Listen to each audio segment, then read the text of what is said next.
So next important derivation from chapter 4, motion in a plane chapter. So the last topic is projectile motion. In that equation for path of projectile. So you know what is a projectile? If you're throwing something, it will move like this. That path is projectile motion. Okay, if something is moving under the influence of gravity, if you throw something, that ball is moving under the influence of gravity, that is a projectile motion. Okay, so you are throwing something with an initial velocity u, which makes an angle theta with the horizontal.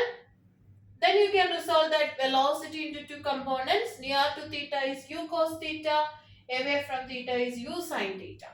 The maximum height attained is h, and the coordinates of which is x comma y, where x is the horizontal position, horizontal distance traveled, and y is the vertical distance traveled.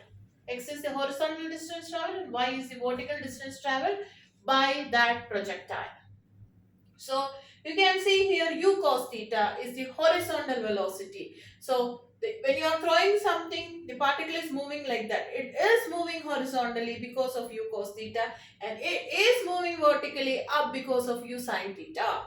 So the horizontal component of velocity, which is responsible for the horizontal motion, is u cos theta. The vertical component of velocity, which is responsible for the vertical motion, is u sin theta.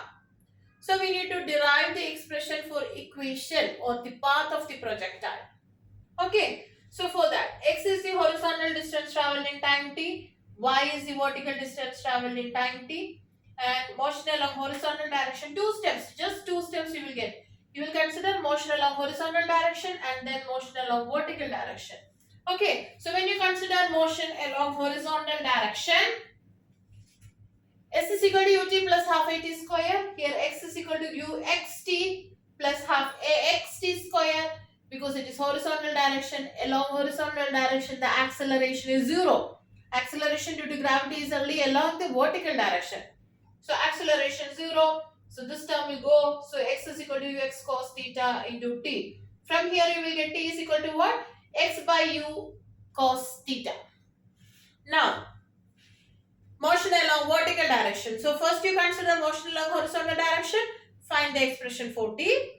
Then motion along vertical direction, again s is equal to ut plus half at square. Here the velocity u is u sin theta, t plus half gt square. So here the acceleration is acceleration due to gravity, and it is always negative, so minus gt square u sin theta into t. For t, what you will substitute? You will substitute this value, x by u cos theta, and here also x by u cos theta. So u cut, sin by cos is tan, x tan theta minus half g u square cos square theta into x square. So this is the general equation for a parabola. You know, for a straight line the equation is y is equal to mx plus c. Same like that, this is ax plus bx square. So that is actually in the form of the equation for a parabola. This is the standard form. This is in the standard form for equation of a parabola. So what you can conclude, the path of a projectile is parabolic. You got the equation in this form of a parabola. This equation represents a parabola. So the path will be parabolic. This derivation is important. Okay, hope it is clear. So in two steps you will get. You just draw the diagram. Motion along horizontal you consider x is equal to ut plus half at square. Their acceleration horizontal is 0. You will get t is equal to x by u cos theta. Then consider vertical, s is equal to ut plus half at square.